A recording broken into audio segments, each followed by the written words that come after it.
All right guys, today we are on set in North Hollywood and I'm excited to show you guys a behind the scenes process of exactly how I shoot my videos from beginning to end. And today we're here with Navina. She's gonna be the model, talent, and honestly, she helps me direct some of these videos too. So Navina, say hi to everyone there. And I know initially it might seem overwhelming or complicated, but I promise you, if you break it down into 4 simple steps, it will actually be not as hard as you think. So I'm gonna break it down in how I set up the cameras, how I set up the lighting, how I set up the audio, and then a little bit of the post-production. And hopefully, you know, it'll be fun. And at the end of the day, that's what we're here to do. We're just trying to have fun and make amazing looking visuals come to life. So that's pretty much it. Let's stop wasting time and let's set everything up. So the cameras for this shoot I'm gonna be using is the Canon Cinema C70s. I'm gonna use 2 of them, but your setup doesn't really have to be this intense. You can start with 1 camera, even shoot it on your iPhone. And if you are gonna be using 2 cameras, make sure ideally they're the same because it just helps you in post so you don't have to worry about color matching it. And the biggest reason why I use 2 cameras in my setup is it really helps when you're editing because you can take 2 different takes that are, you know, maybe the first part of a take is great, but the second part you don't really like, but the second part of the second take you like, and you can actually cut it with these 2 angles and make it seem like it's the same take. And it's kind of an editing trick I use, and it's really helped me shoot a lot of videos for my clients where they just, you know, they just come out really impressed because they're like, wow, I don't remember saying it that well. And for the lighting, what I'm gonna be using for this shoot is I'm gonna be using the Aputure Amaron P60s. I usually use 2 of them. This one has the grid on it and I have it set to like 8%. And the biggest thing with these lights is you want to make sure that you don't overexpose your subject. So the most important thing is you expose for your skin tones first. Everything else, the background and everything, you can kind of play with it, but just make sure that skin tones are properly exposed. For me, I usually set it to around 45 to 55 RE, depending on how dark or light the subject is.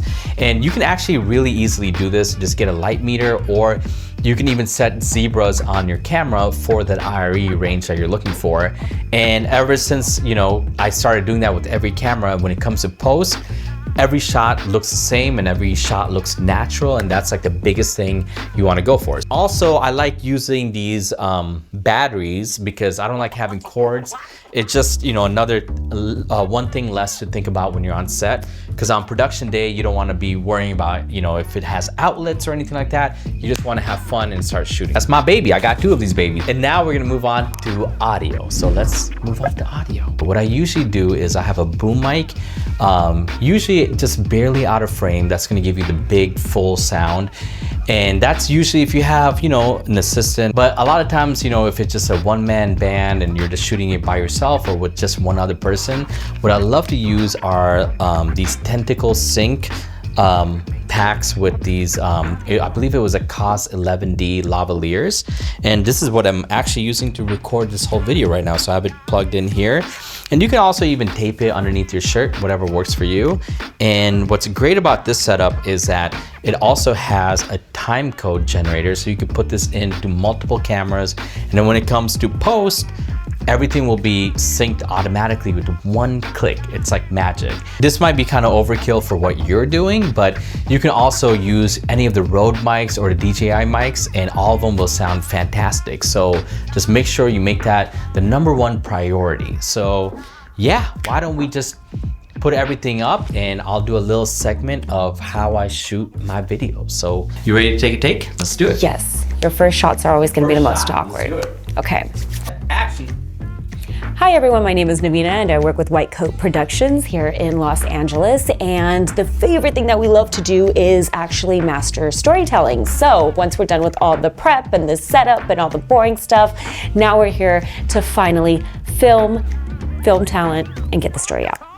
All right, now you made it to the final part of post-production. Now, even for me, I think this was probably like the hardest part, and I'm sure a lot of people are struggling too, because, you know, when you get on set, it's fun, it's exciting, you have all these cameras and lights, But now you're gonna sit down on this little laptop and just edit. But if you have a system, and I'll show you exactly how I do it. I basically have a folder with all my graphics, my sound, my video files, and any ambient audio files, and I put everything in an organized way on my laptop. So then, you know, when I have an editing session, I know where everything is at. And one of the most helpful things is with timecode. Now I have everything synced and ready to go in my edit, and it just makes my life so much easier. I don't have to stress about like aligning any of the clips.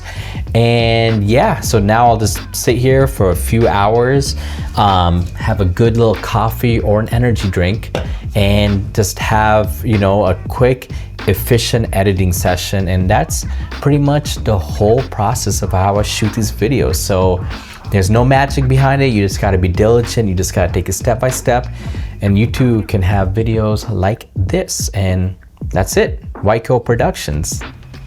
Peace. I don't know how to end these videos, but bye.